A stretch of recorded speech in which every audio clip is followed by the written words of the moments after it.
¿Qué tal? ¿Cómo están? Muy buenas tardes para todos. Bienvenidos a la edición central de BTV Noticias. Varias informaciones para compartir en este viernes.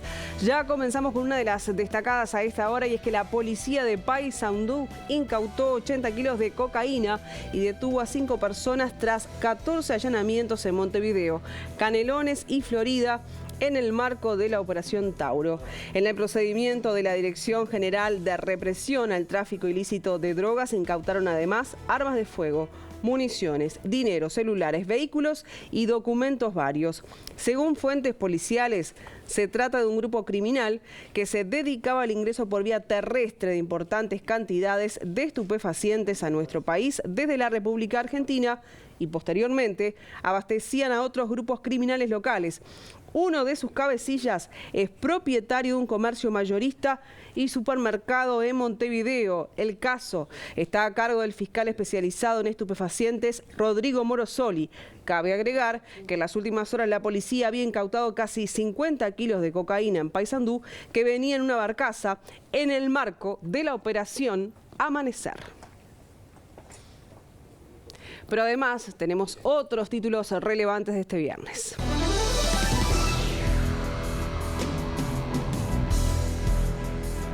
La justicia investiga 12 casos de violencia contra bebés de 3 meses que se encuentran internados con fracturas de gravedad en Montevideo. El expresidente de la República, Luis Lacalle Herrera, declaró como testigo en el caso de los vinos envenenados que llevó al homicidio de Cecilia Fontana de Heber, madre del actual ministro del Interior.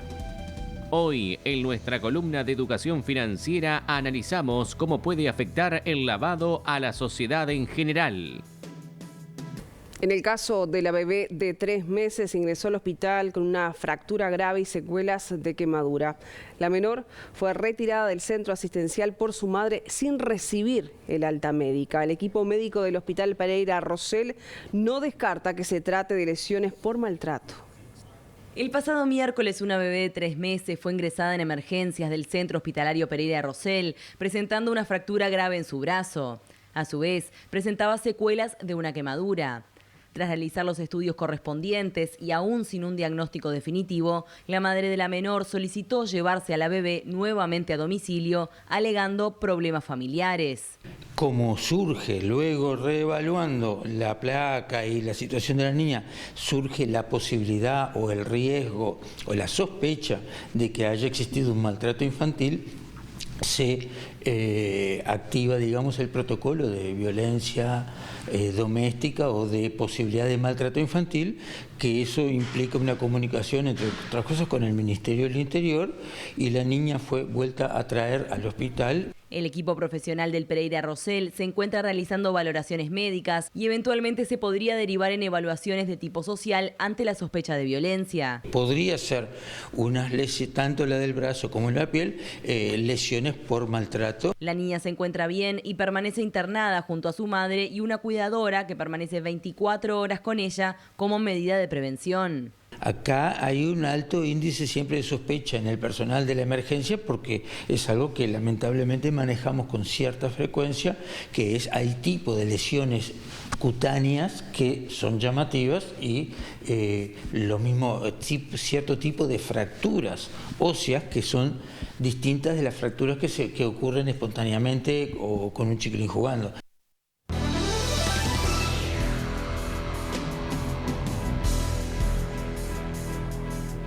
En otro orden, el expresidente de la República, Luis Lacalle Herrera, declaró como testigo en el caso de los vinos envenenados que llevó al homicidio de Cecilia Fontana de Heber, madre del actual ministro del Interior. El expresidente recordó que pudo haber sido una de las víctimas en 1978, ya que una de las botellas con vino envenenado iba dirigida a él, por ser un dirigente del Partido Nacional. Yo fui pude haber sido víctima de esto, no sé si ustedes, claro, son muy jóvenes. Yo estuve a punto de tomar la botella con veneno delante de mis hijos y esas cosas que manda Dios. Mi mujer me dijo, no tomes, y no tomé. Después descubrimos que la botella tenía veneno, así que yo hubiera muerto delante de mis hijos. Por su parte, el fiscal especializado en crímenes de lesa humanidad, Ricardo Percivale, dijo que están en una etapa de finalización de la investigación. La semana próxima se hacen audiencias de testigos y la siguiente van a ser de testigos e indagados. Luego de eso, seguramente la doctora Urioste lo pasará en vista fiscal y ahí nosotros tendremos un panorama completo de lo actuado. El abogado defensor de la familia Heber, Javier Barrios Bove, aseguró que se trató de un atentado político. Este fue un atentado político perpetrado durante la última dictadura y creo que todo el mundo, toda la población tiene derecho de saber quiénes fueron los autores del mismo. Fue imputado por el delito de cohecho calificado el exdirector del COMCAR, Carlos Taroco, y deberá cumplir con prisión preventiva. El ex jerarca es investigado por haber filtrado información de las víctimas en el caso Penades. La justicia imputó al exdirector del COMCAR, Carlos Taroco, por un delito continuado de cohecho calificado en reiteración real con reiterados delitos de revelaciones secretas tras su presunta participación en la trama que organizó Gustavo Penades para concretar una estafa procesal. En este sentido, Taroco tendrá que cumplir con prisión preventiva por 120 días mientras continúa la investigación. Taroco fue cesado de su cargo este miércoles por el Ministerio del Interior después de que fuera detenido el pasado martes a pedido de la fiscal de delitos sexuales, Alicia Guione, quien entendió que el jerarca policial formó parte de una investigación paralela junto con policías y colaboradores de Penades para entorpecer el trabajo de fiscalía. El ex jerarca había asumido el mando del centro penitenciario hace poco más de un año, en julio de 2022, luego de que se comprobara que el director que estaba antes, Anthony Vallejo, había construido un parrillero con material de la cárcel y valiéndose de la mano de obra de los presos. La fiscal Guione, una vez finalizada la audiencia, explicó el delito que se le tipificó a Taroco. El delito de cohecho lo que pide el tipo penal es un provecho para sí o para un tercero. Como nosotros entendemos que esto es parte del plan de que hablábamos el otro día, de los imputados Penades y Mauesín, el provecho es justamente el entorpecimiento de la investigación respecto de esa causa de Penades. ¿Se puede conocer la trama? Es decir, la trama en la que esta persona participa. La trama es en la búsqueda de información alrededor de algunas de las víctimas de la investigación de Penades y de Mauesín. ¿Querían de alguna manera establecer que se había armado esto, tanto por Mastropierro como por Romina, que lo habían armado, más allá de querer identificar a las víctimas, querían de alguna manera crear como que ellos habían maquinado? Exactamente. Sí, esa es la trama a la cual nos referimos. Es eso lo justamente. En tanto, el abogado Juan Raúl Williman afirmó que el exdirector del COMCAR, Carlos Taroco, accedió a información de varias víctimas en el caso Penades. El Ministerio del Interior había indicado en las últimas horas que el funcionario únicamente tenía los antecedentes de las víctimas conocidas públicamente. Ese funcionario que hoy está imputado y con una preventiva de 120 días había hecho una investigación que permitía dar con determinados nombres de personas que eran víctimas. ¿Pero son las dos públicas u otras víctimas? No, la información que tiene abarca más personas y no puedo hablar de eso porque claramente es reservado. Nosotros sí mantenemos la reserva y la queremos mantener, pero bueno, creo que la Fiscalía fue clara. Por algo constituir la imputación, o sea, se dio la formalización por cohecho calificado y se dio una preventiva de 120 días, lo que significa que la Fiscalía argumentó claramente los riesgos procesales, en este caso, fundamentalmente el de riesgo y seguridad para las víctimas. Así que no coincide con la visión del Ministerio del Interior que dice que solo se accedió a 2 víctimas. No, lo que pasa es que supongo que no tiene la información que tiene la Fiscalía. La Fiscalía maneja un volumen de información en esa carpeta que ya es importante. De hecho, tuvimos 48 horas para hacer ese análisis y es un tiempo, no es el mejor tiempo para hacer el análisis completo. Yo creo que la Fiscalía va a seguir trabajando y va a ir determinando más información y ahí todos los actores tendremos más información porque esto, repito, se hizo en 48 horas. Williman, estas personas no públicas a las que también se habría accedido identidad, ¿tienen algún tipo de salvaguarda policial, de protección ante lo que pueda llegar a pasar? Bueno, hoy ya hemos tomado, por suerte, todas las medidas cautelares. Es decir, hoy tenemos la reserva de la identidad que tanto defendimos, que tanto nos cuestionaron, pero que tanto defendimos desde el consultorio, desde la Fiscalía, y ahora además tenemos medidas cautelares para varias personas que están involucradas, o sea que hay varios imputados con medidas cautelares, y no cualquier medida cautelar, sino la de más alta intensidad. Creo que es un mensaje importante para las víctimas porque esto implica que el sistema respondió y estuvo a la altura de las circunstancias. Y Gustavo Penades está apto para cumplir la prisión preventiva en un centro de reclusión. Según el estudio médico, el ex senador padece de cardiopatía y diabetes, pero no sería impedimento para estar recluido en una cárcel.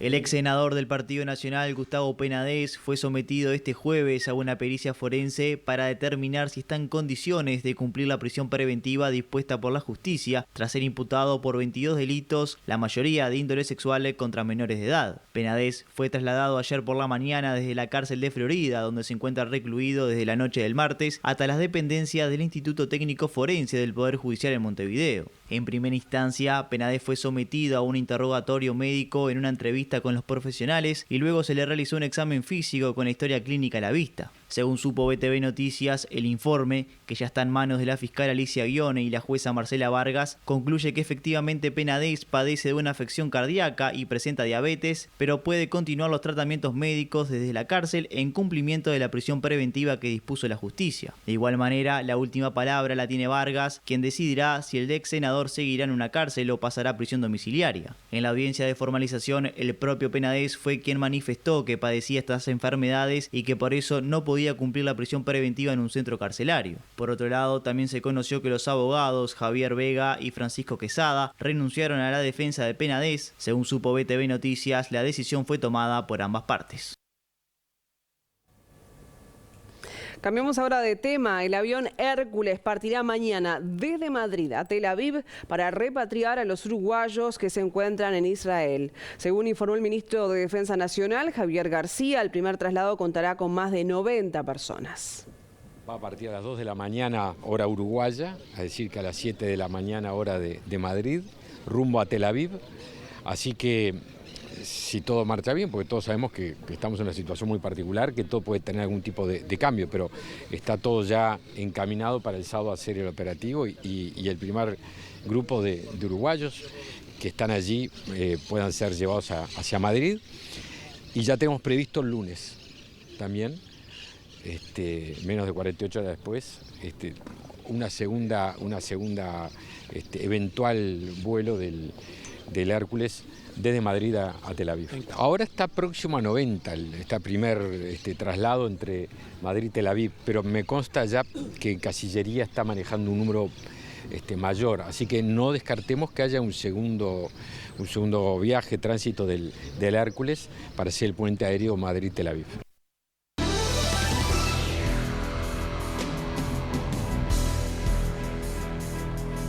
El histórico músico argentino León Gieco pidió por la liberación de los rehenes en la guerra de Israel, entre ellos su sobrino.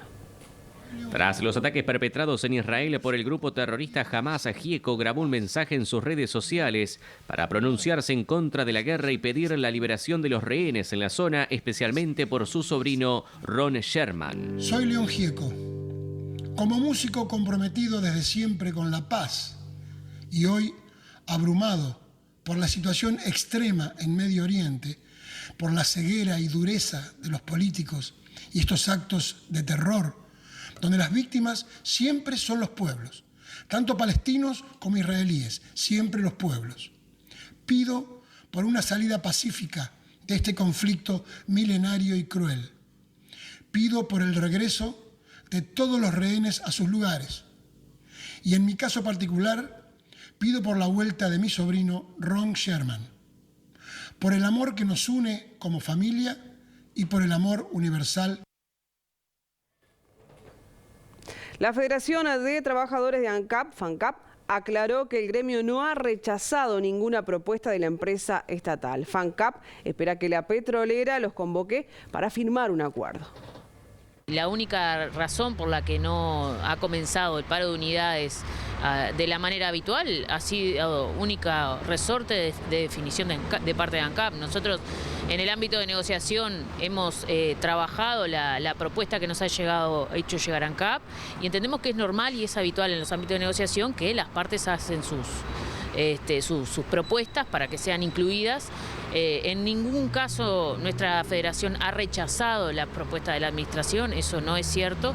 Lo que sí hemos puesto con claridad los puntos que para nosotros son importantes plantear, aún así en el diferendo, que quede claro en el acta las cuestiones en las cuales nos vamos a seguir marcando de aquí en adelante. En el mecanismo de prevención de conflicto tenemos completo acuerdo a ambas partes y entendemos de que por tanto debería de procederse al acuerdo.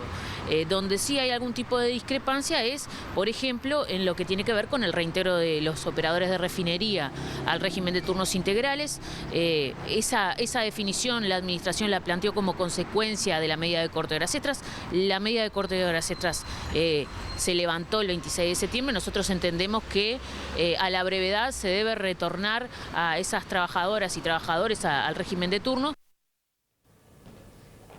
Sigue el conflicto de los magistrados fiscales por un artículo de la rendición de cuentas. El martes por la tarde se concentrarán frente al Palacio Legislativo. El conflicto se desató tras la aprobación en el Senado del artículo de la rendición de cuentas que marca que los exfiscales de corte y letrados penales no pueden intervenir por 3 años como abogados. En un comunicado, la Asociación de Magistrados Fiscales del Uruguay expresó que al momento no se generó ningún ámbito desde las autoridades responsables para destrabar la situación. Por tal motivo, el gremio decidió intensificar las medidas adoptadas y se limitarán estrictamente a la flagrancia y urgencia. No concurrirán a audiencias prorrogables previa presentación de escrito explicitando la adhesión a medidas gremiales. Lo mismo se hará con las audiencias de faltas y aduanero.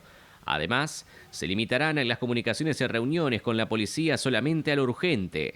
Este viernes los fiscales estuvieron en sus oficinas desde las 13 y hasta las 15 como parte de las medidas. El martes próximo los fiscales se retirarán de sus oficinas y se concentrarán en el Palacio Legislativo a la hora 15, mientras se trate la rendición de cuentas en el Pleno de la Cámara de Diputados, finaliza el comunicado.